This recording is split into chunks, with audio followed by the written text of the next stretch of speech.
Good morning. So we'll begin with the opening, the sutra verse that's in the chat.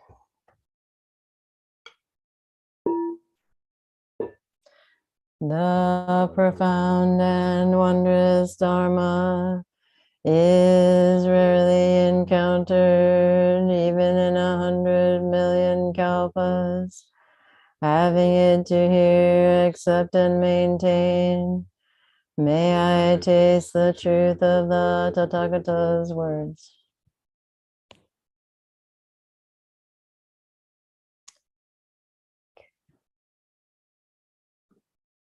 Good morning. Can you hear me okay? Okay. I must qualify that I am using a lapel mic that works great.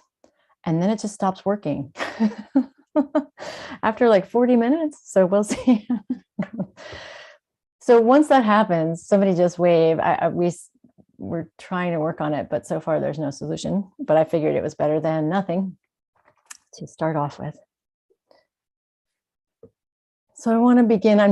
Because I have to keep it on speaker view here, I have to scroll through to see all of you, but I'd like to do that, just to have a sense of who's here this morning and knowing there's others who would see it on YouTube later.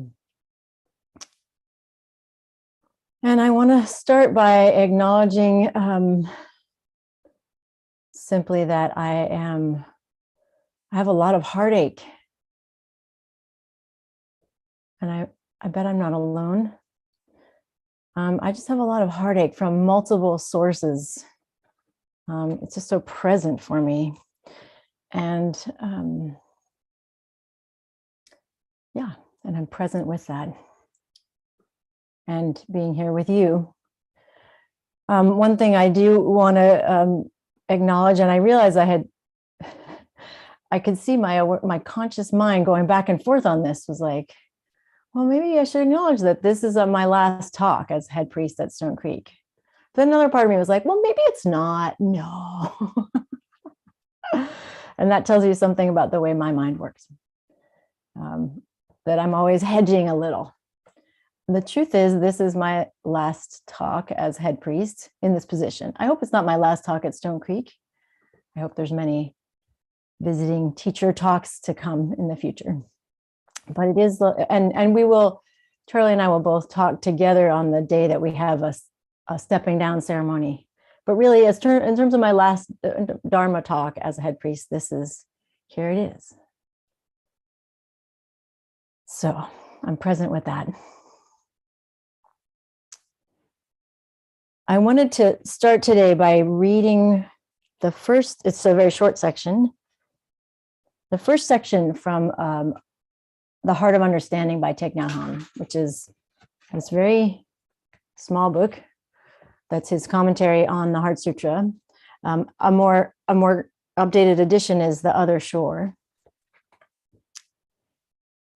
This Dharma book was one of the first. I had read books about Zen. This was one of the first books that drew me into practice. So it's been really delightful to re-encounter it at this point. This was one of the first things that made me think like, wait, what? Wait, what? That's true. What's he talking about? Oh, that sounds so true, but I don't get it. And led me to practice with diligence. And I'll read these couple of pages, and I ask that you hear it, if you'd like, with all of yourself. So maybe even close your eyes, see if you can hear it with your body, your whole body, and your heart. And this is the first section of the book, and it's called Interbeing. If you're a poet, you will see clearly that there is a cloud floating in this sheet of paper. Without a cloud, there would be no rain. Without rain, the trees cannot grow. Without trees, we cannot make paper. The cloud is essential for the paper to exist. If the cloud is not there, the sheet of paper cannot be here either. So we can say that the cloud and the paper are. Interbeing is a word that is not in the dictionary yet, But if we combine the prefix inter with the verb to be, we have a new verb, interbe. Without a cloud, we cannot have paper. So we say that the cloud and the sheet of paper inter-are. If we look into this sheet of paper even more deeply, we can see the sunshine in it. If the sunshine is not there, the forest cannot grow. In fact, nothing can grow. Even we cannot grow without the sunshine. And so we know that the sunshine is also in this sheet of paper. The paper and the sunshine inter-are. And if we continue to look, we can see the logger who cut the tree and brought it to the mill to be transformed into paper, and we can see the wheat. And we know that the logger cannot exist without his daily bread, and therefore the wheat that became his bread is also in the sheet of paper, and the logger's father and mother are in it too. When we look at it this way, we see that without all of these things, this sheet of paper cannot exist. Now, this part's really important. Looking even more deeply, we can see that we are in here too. This is not difficult to see because when we look at a sheet of paper, the sheet of paper is part of our perception. Your mind is here and mine is also. So we can say that everything is in here with this sheet of paper. You cannot point out one thing.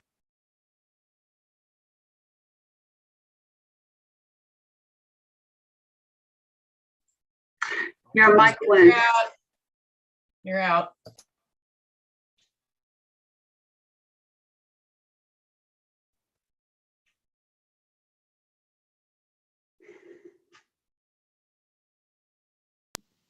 Okay. Yes. The mic is in the sheet of paper. This is why I think that interbe should be in the dictionary. To be is to interbe. You cannot just be by yourself alone. You have to interbe with every other thing. The sheet of paper is because everything else is. Suppose we try to return one of the elements to its source. Suppose we return the sunshine to the sun. Do you think that this sheet of paper will be possible? No. Without sunshine, nothing can be. And if we return the logger to his mother, then we have no sheet of paper either. The fact is that this sheet of paper is made up of only non-paper elements. And if we return those non-paper elements to their sources, then there can be no paper at all. Without non-paper elements, like mind, logger, sunshine, and so on, there will be no paper. As thin as this piece of paper is, it contains everything in the universe in it. And then he says, but the Heart Sutra seems to say the opposite. So let us look more closely. And then that's what this book is about.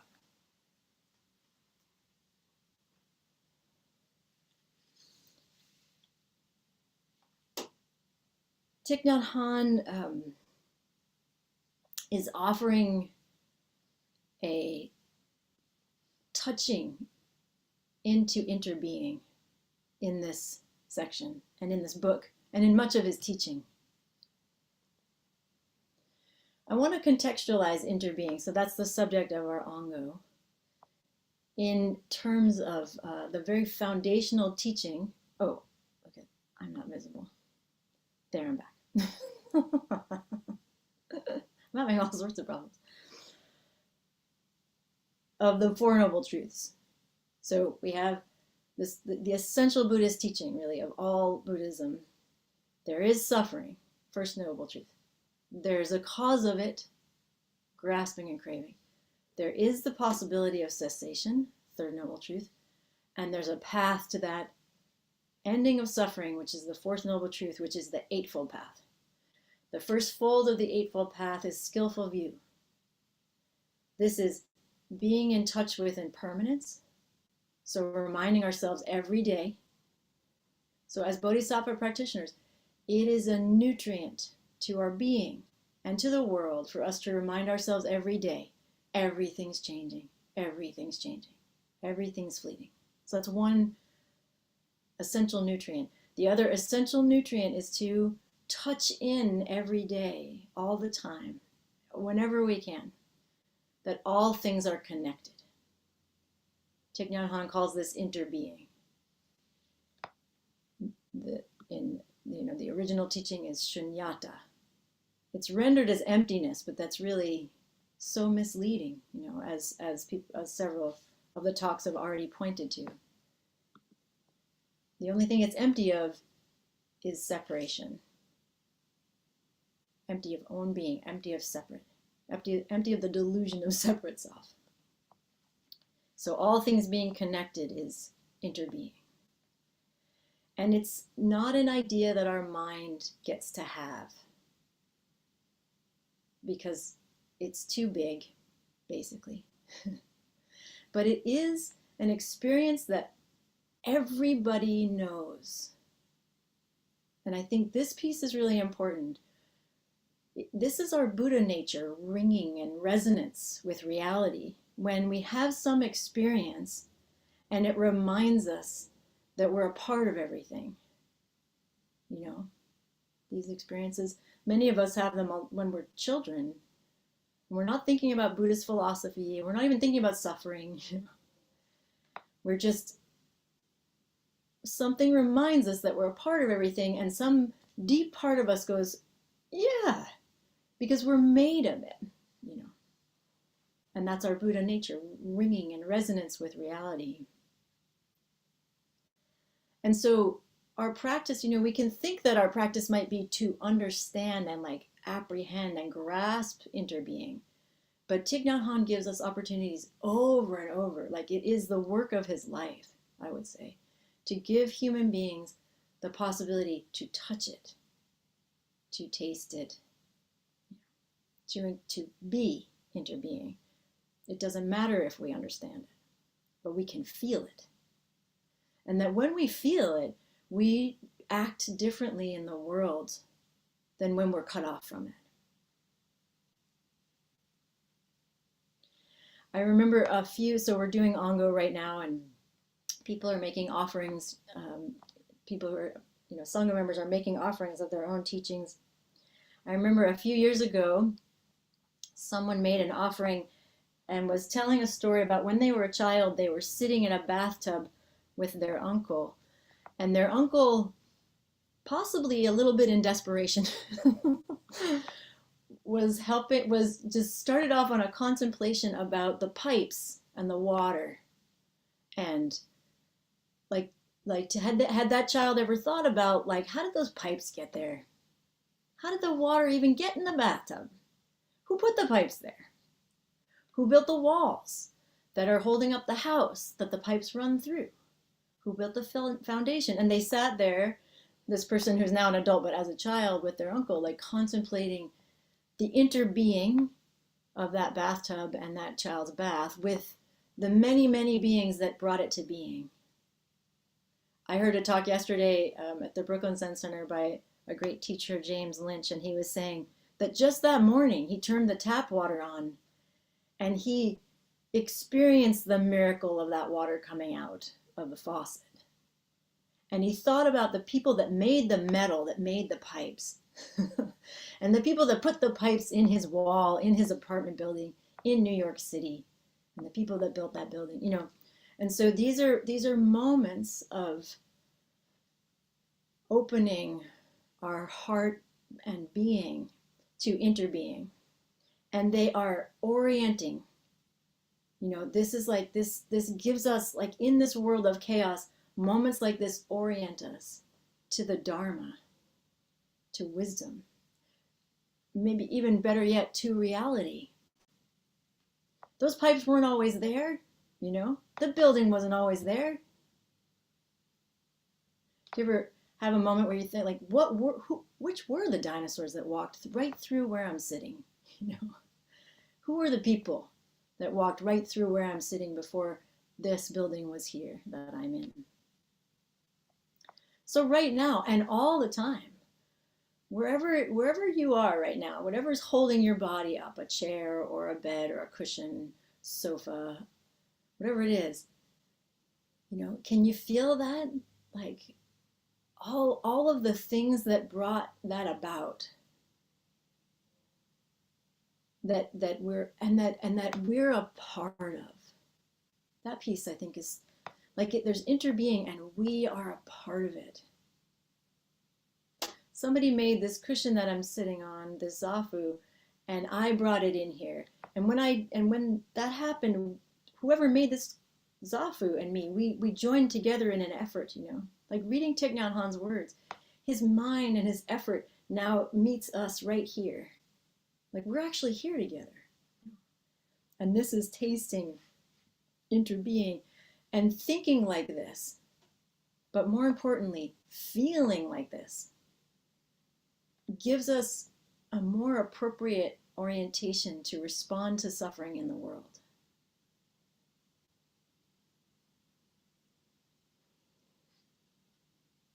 So I reread The Heart of Understanding, which was so delightful. It's very short. And I've also been spending the last couple of months with this book, The Zen and the Art of Saving the Planet, which Meg mentioned, I think last month in a talk.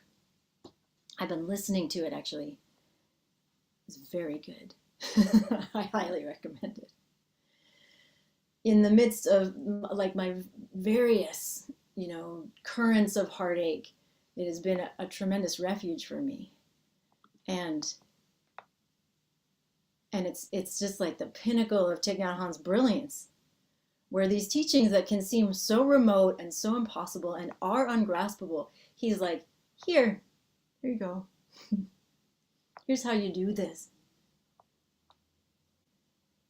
And it's a book about how do we skillfully respond to our despair.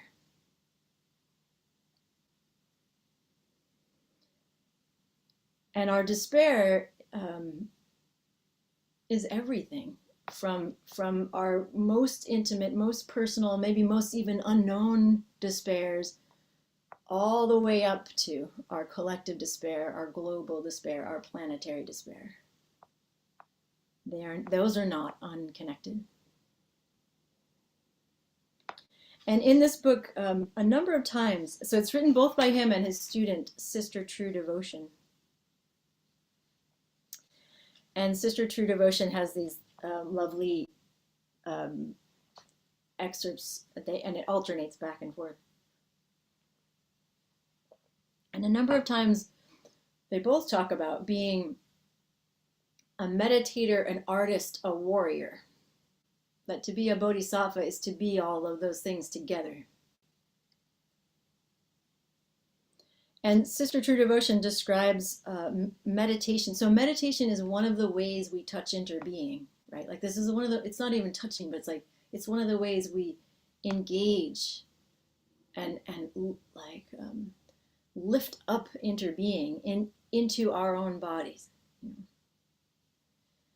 And she says about meditation, we train to encounter ourselves with gentleness and without judging or reacting. We don't sit to be a Buddha, to be someone else or someone better or someone different. We just sit to be ourselves sitting. We listen deeply to the imprint of the world in our body and feelings. I really like that.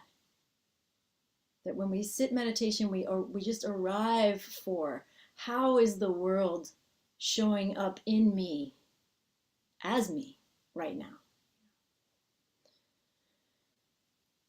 We dissolve the restlessness, soothe the anxiety. If necessary, we cry the tears. We don't meditate only to touch peace. We meditate to recognize, embrace, and transform everything we discover is blocking the way between us and peace. All the time checking, how is the world here, right now, as me? What is that intersection of me as a karmic stream and all things? And then I really like that both she and Thich Nhat Hanh talk about being an artist. And throughout the book, there's the art of this, the art of that, the art of balance, the art of listening, the art of noticing, the art of meditating, the art of handling our pain and suffering. And that one, I feel like that's what this book is about, the art of handling our pain and suffering so that we can show up in the world as useful, skillful, wise, compassionate beings. And then they talk about being a warrior, training with the discipline of a warrior, not to destroy things, but with a discipline of a warrior to save all beings.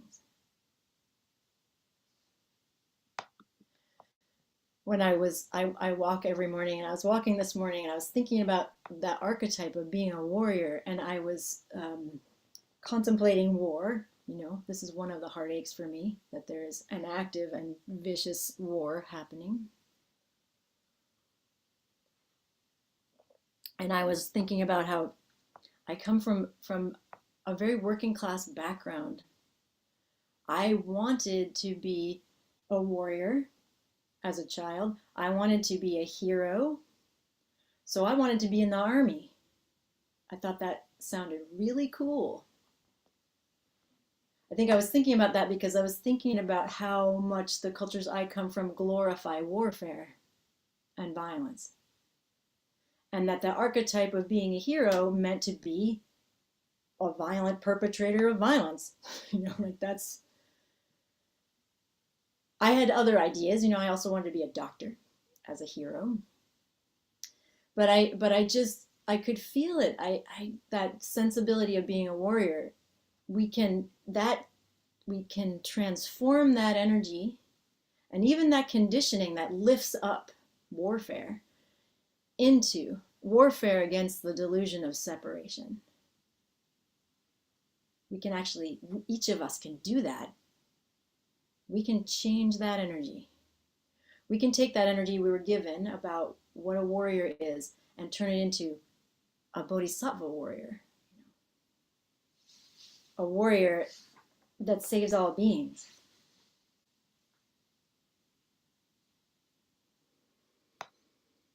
A warrior that stops wars. I just can't. I can't. I've been, I don't know, I think modulating is the right word. I just can't deal with this violence. I don't want to. I just feel like I feel this unbelievable frustration at human beings' refusal to evolve beyond, ways of engagement that are thousands of years old and outdated, frankly. Like physical violence against other people and destruction of everything is like the dumbest way to resolve anything, in my opinion. I can feel that fury in me. And this morning, again, in terms of interbeing, what I could also feel, I was like, well, where is this fury coming from? And what I could feel was this, I can't believe that people are choosing a path that will have to create so much negative karma. Really, it's breathtaking to me. And that's what I could feel. 100 years from now, a child will be mistreated because their great-grandparent was traumatized in Ukraine today, and that trauma wasn't dealt with because it was too much and there was too much happening, It's like a guarantee, and that's not going to happen once. That's going to happen thousands and thousands of times. There will be negative outflows. People, someone will, there will be a child in despair 100, 150 years from now as an outflow of the intergenerational trauma that's being created right now in this war. It's just intolerable.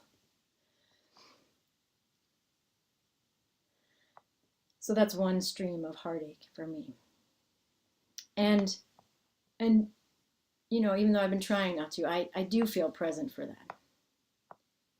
I feel quite present actually or one of the things that's been deeply in my heart is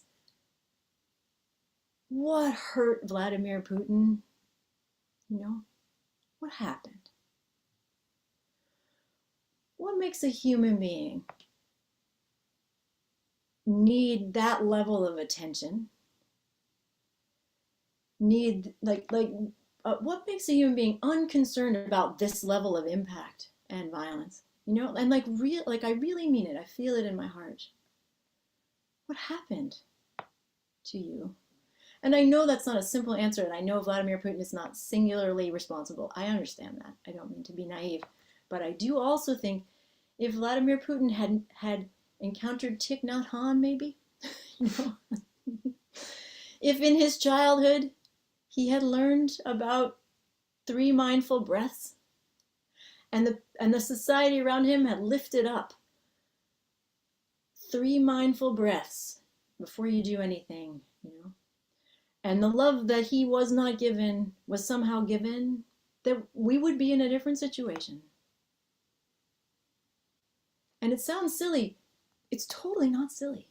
Like, this is how we will change the world. This is the only way this world will change, is that we start to value people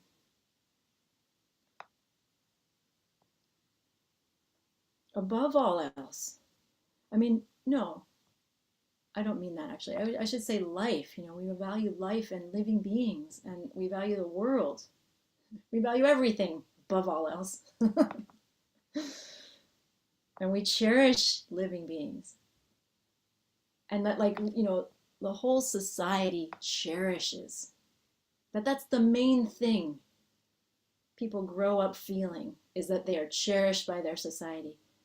Raise your hand if that was your experience. I'm just going to scroll through. Did anyone get it? Did anyone have a feeling as they were growing up that they were cherished beyond measure, and every part of them? Because Rob, I see you, but I wonder if your, you know, your young queer self felt cherished. Every part, you know. So another stream of extreme heartache for me, and this is part of the reason I've been having a hard time taking in what's happening in Ukraine, is these anti-child legislations that are happening all over the country. And they're often talked about as anti-LGBTQ children legislations, but I actually would rather say these are anti-child legislations. Are people aware of these, with like the kind of the enormity and the like, there's a bunch of them in a bunch of states, there's a bunch of laws, and they are breathtaking also. In Florida, there's a bill. I thought at first that the progressive, like it was progressive media calling it the Don't Say Gay bill. That's not the case. The people who are proposing the law are calling it the Don't Say Gay bill. It's a bill where you can't talk about being gay in schools. If a child comes out in a school, you have to report them. You can't talk about gay history or queer history, which in Florida includes the most recent history of a massacre against queer people at the Pulse nightclub that people need to know about, because it's not ancient history, it's current history. In Texas is now considered, it could be considered child abuse to give a child gender confirming care. It's important to note, and I think I have it somewhere, I can give you a link. The American Academy of Pediatrics agrees that the standard of care for a child whose gender identity does not match their biological gender identity, the standard of care is to give them gender confirming care. This, for people who don't know a lot about this isn't just like surgeries to affirm gender, but hormone therapies and psychotherapy and family therapy, you know, like there's a comprehensive network of care that happens for a human being when their biological gender identity doesn't match up with their gender expression, their life, you know. Oh, my heart. They tested it out on a woman who's worked for Child Protective Services for decades. She's the mom of a transgender teen, and they brought her to court to say she needs to give them all her medical records, the state, all her medical records, that she's being accused of child abuse for giving her child the care that the American Academy of Pediatrics says is life-saving care. This is care that saves children's lives. It is very well documented.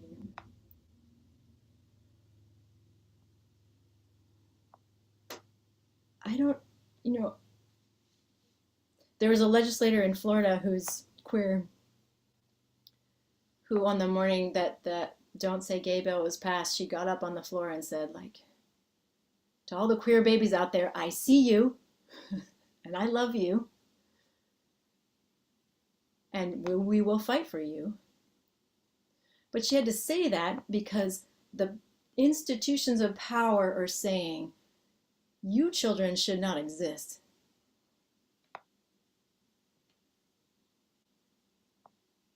This is the delusion of separation. These actions they do not come from the ground of interbeing.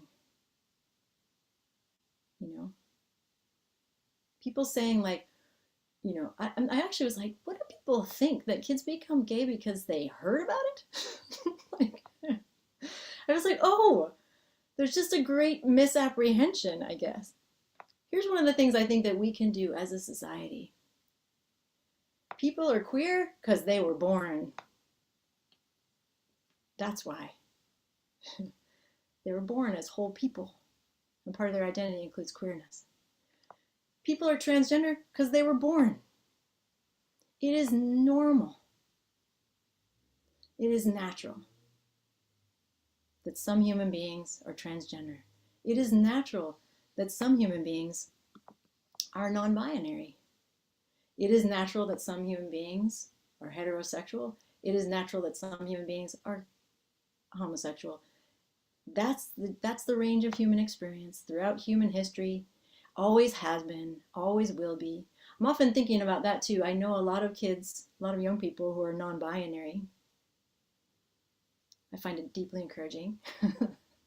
But I also want those kids to know it's not new. This isn't, it might be new that we could talk about it in schools in California.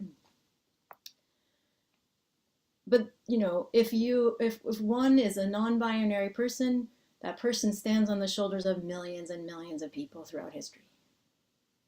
If a person is a queer person, that person stands on the shoulders of millions and millions of people throughout history. That should be something that's clear to every third grader, I think. I know there's some folks in Florida that disagree with me. I was actually reading these testimonies of people that are advocating for these laws.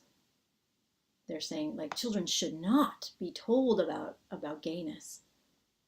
But I was like, but children are gayness. Some children are.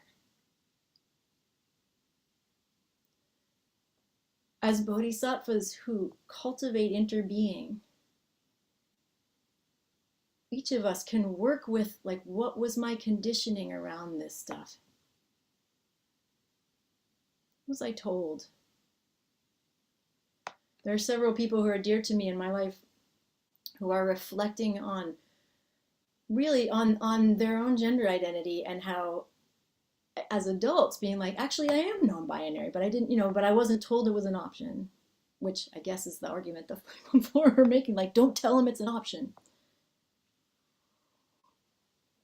But that didn't mean that they weren't non-binary people.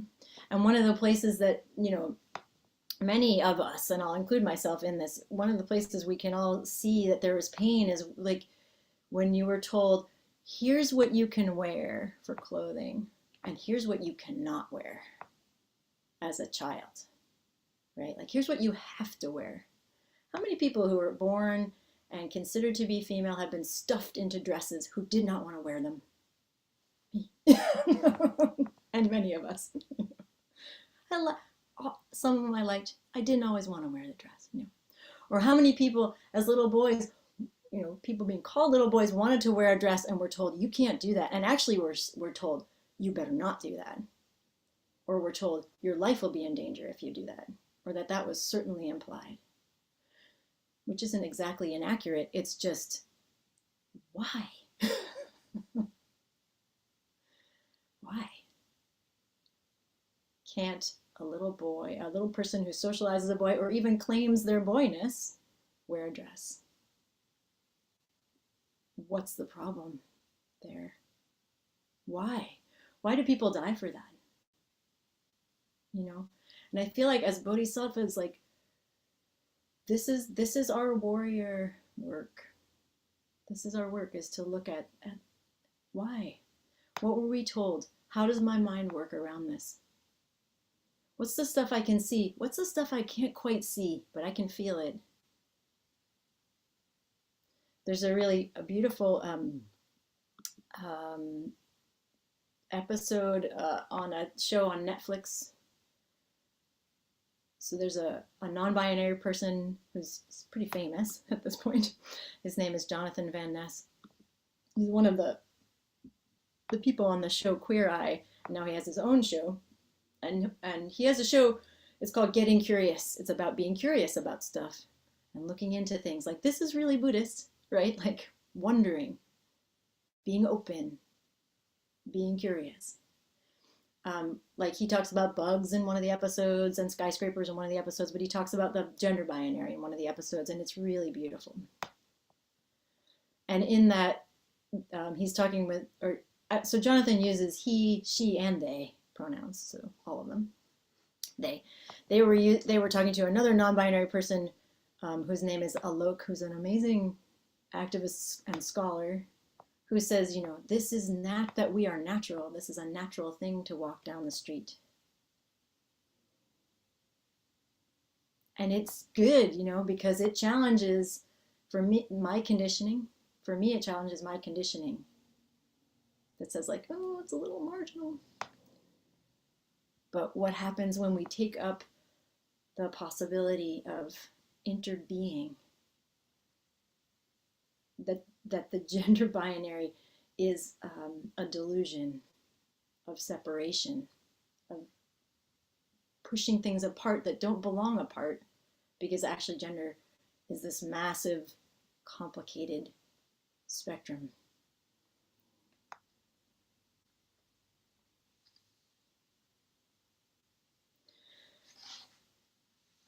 So Thich Nhat Hanh, throughout this book, Zen and the Art of Saving the Planet, basically offers a lot of techniques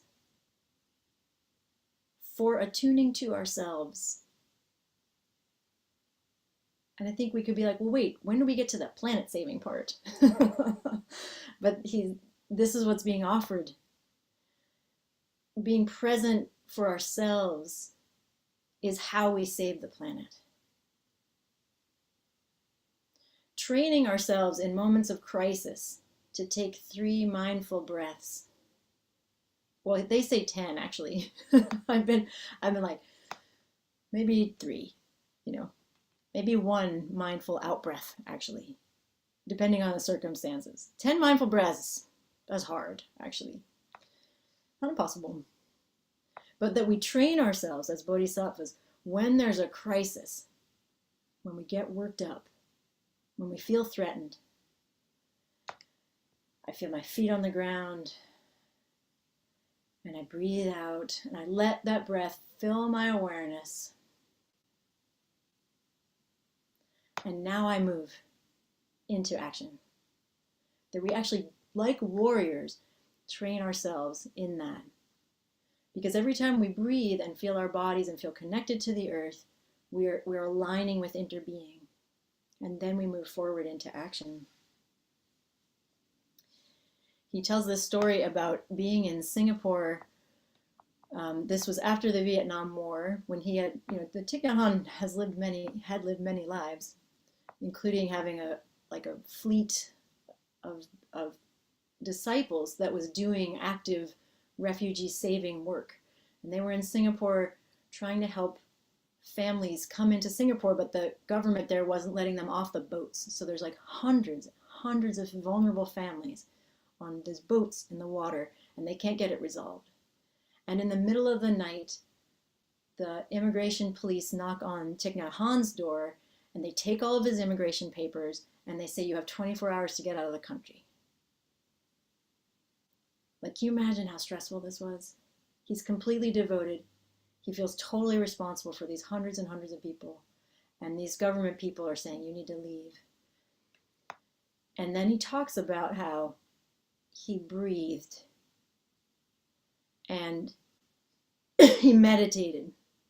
In fact, he's like, I will never forget each breath I took that night.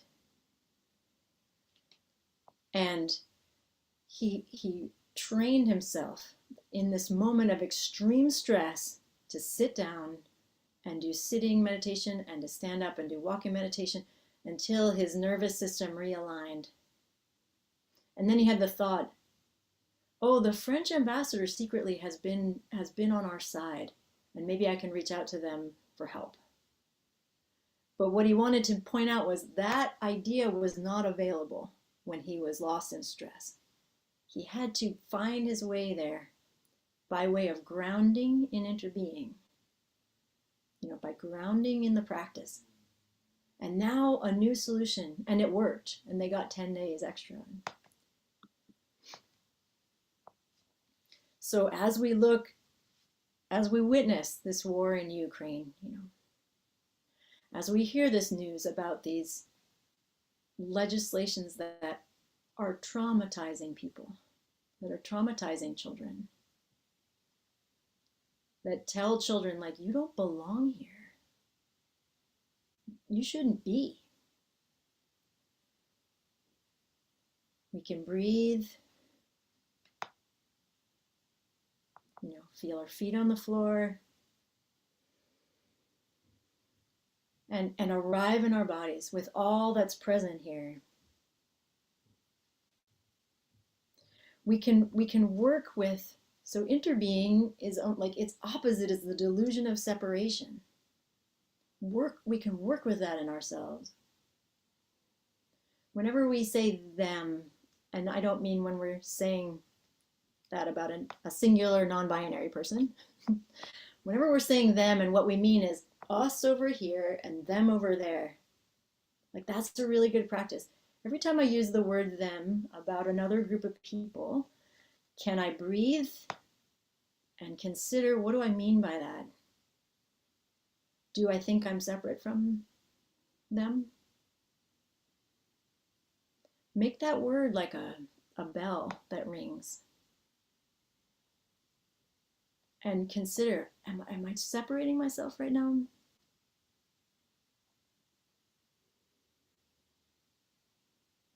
And as we breathe and feel into our body, can we feel, I belong here? That piece of interbeing, I've heard it in a couple of the offerings, and I felt it in myself as I thought about this talk. Everything is interconnected. That's very important.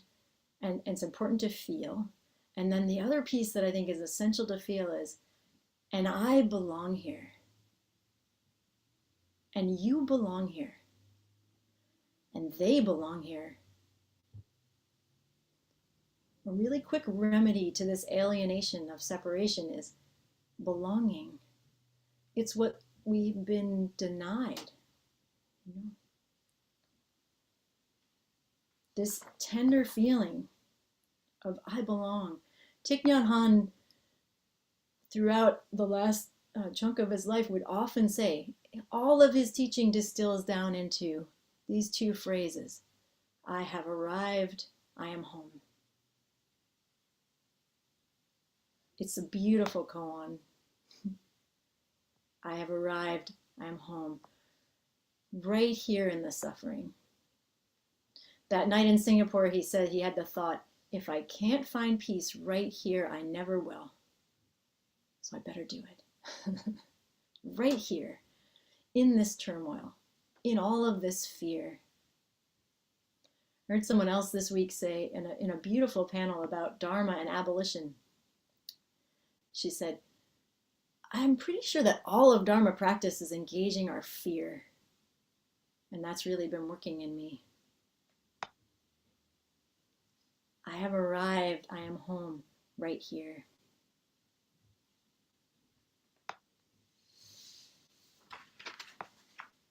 The last thing I'll read is a quote from the Zen and the Art of Saving the Planet.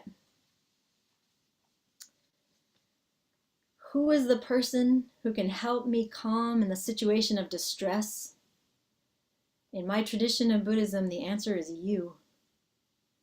You have to be that person. you will be the savior of us all. This is a very strong practice, the practice of the Bodhisattva taking refuge.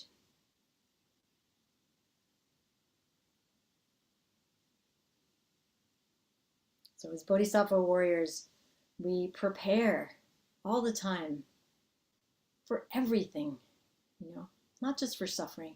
Prepare to receive the joy. Prepare to receive moments of deep contentment, so that when moments of terrible warfare come along, we are ready. We can arrive and find our home there. Thank you very much.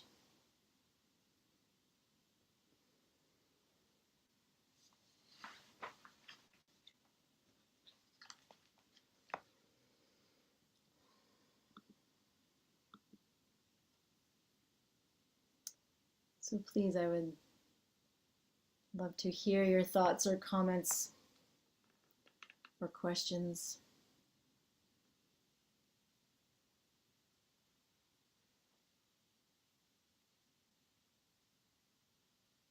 Go ahead, Mary. Good morning, and really good to hear everything that you were addressing.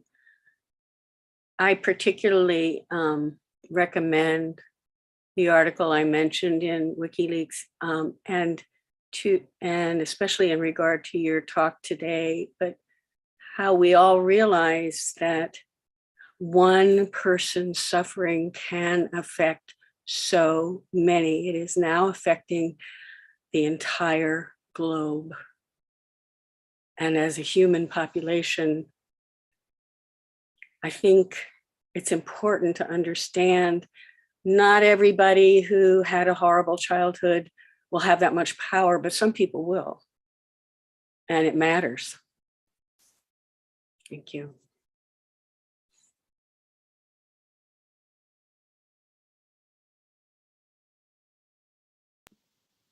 Thank you.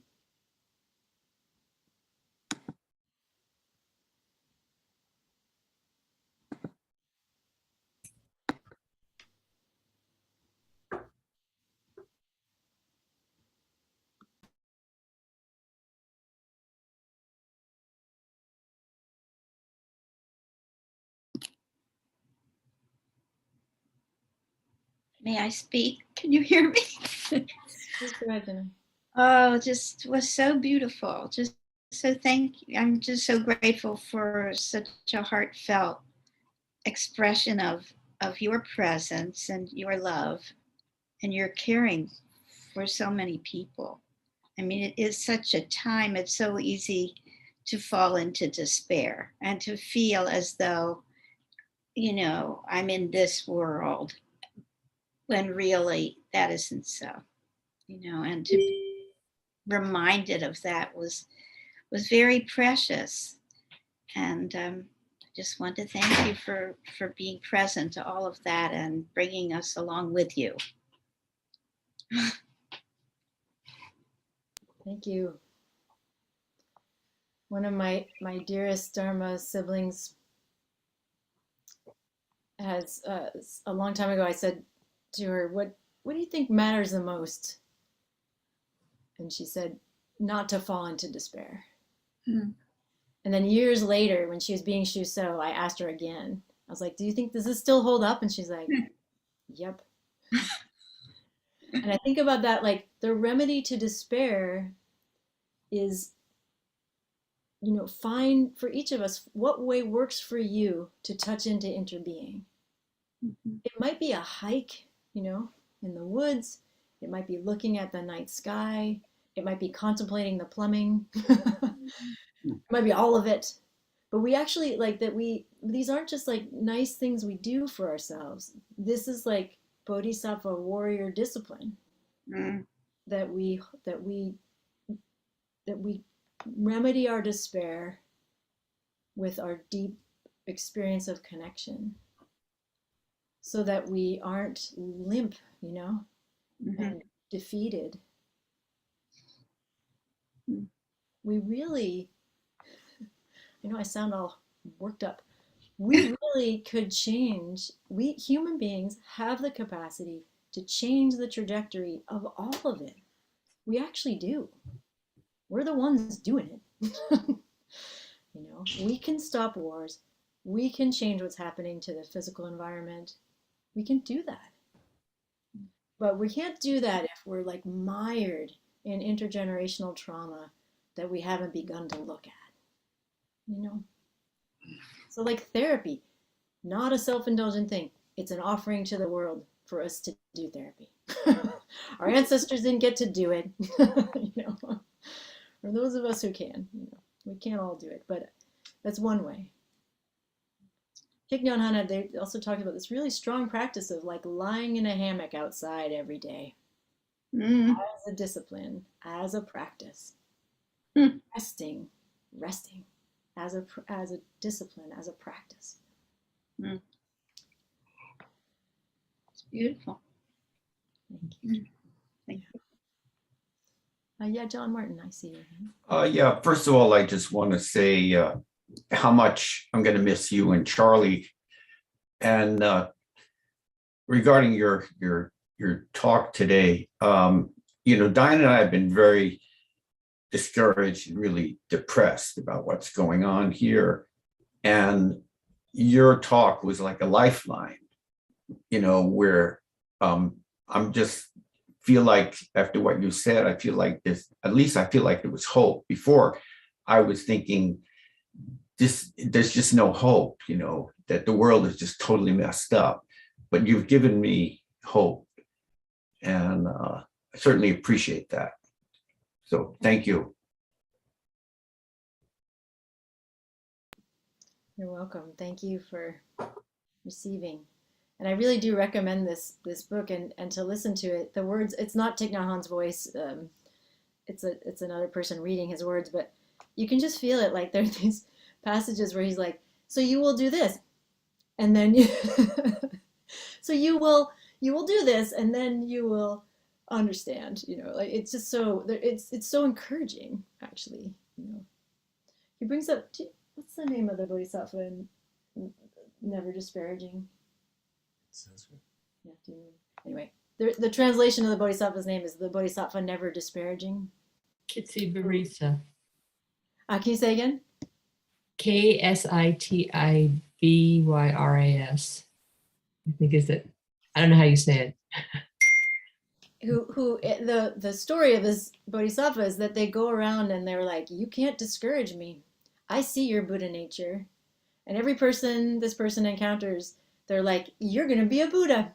And the people like throw stuff at him, and like they throw like rotten food. And he's like, it's okay. You're going to be a Buddha. No matter what happens. The Bodhisattva Never Disparaging is like, you're going to be a Buddha. It's all right. You're not there yet. But you will be. And it's just this like, it's an archetype of our tradition, you know. And it's not naive. It's actually the teaching that this Bodhisattva embodies. Our friend Greg wrote a great song about it.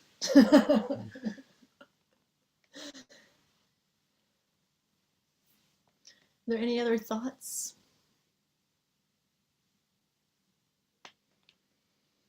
I put a couple of, Mary put a resource in the chat, and then I put, if you're interested, there's the episode on, if you have Netflix, of Getting Curious with Jonathan Van Ness about bye-bye to the binary. It includes, one of the people that's interviewed is a two-spirit indigenous person from Maine who's also a government official, I think a congressperson. And to hear their stories is super moving. And it's also really important to be reminded that in many indigenous cultures, to be two-spirit, or you know, or what one could say non-binary, is essential. There's an essential role. Our son is Samoan, you know, and as we over the years are learning more and more about Samoan culture, there's very complicated stuff around gender, and there's again a role of two-spirit people that they have very specific roles in the community historically, and have been it's complicated. I don't want to say totally embraced, but there's a role, and there's a lifting up of folks who are non-binary, that it's this important history to learn. The idea that a gender binary is universal is not true. It's just not true. It's not a human given. And there's something about the way that culture is held in the United States that can make it feel like this is just human nature, but it's not. To be so violently binary is not. Yeah, Mary, I see you. Let me just check one more time, see if there's anything else lingering of somebody who hasn't spoken yet. And if not, go ahead, Mary. I just want to say that's where the two come together, is the mothering, and who we think of as typically mothering, and what we think of as typically mothering is usually female, but Putin could, for instance, take a lot of the lessons about that. Just that's where the two come together, I think. Gender and the political situation. An archetypal thing, right.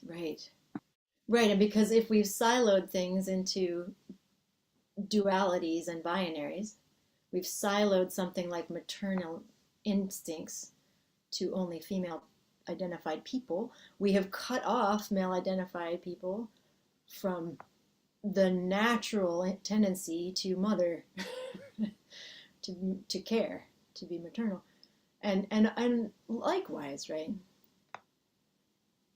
Yeah, no, we need to stop all the separation. And again, from the book, and also like from my heart, we need to stop it here. That's the teaching, like stop it here in each of us. We need to work with it, maybe not stop it, but work with the ways that we portion off ourselves and exile pieces of ourselves and say that some parts of ourselves are okay and some are not. Do that first. Do it every day. Again, do it as a discipline. Do it as a way and as an offering to the world, so that then we move into the world and we're not coming from a place of lots of separation. We're coming from a place of connection, internally and externally. Okay, dear Sangha, thank you very much. I'm very grateful. And we will do the closing chant.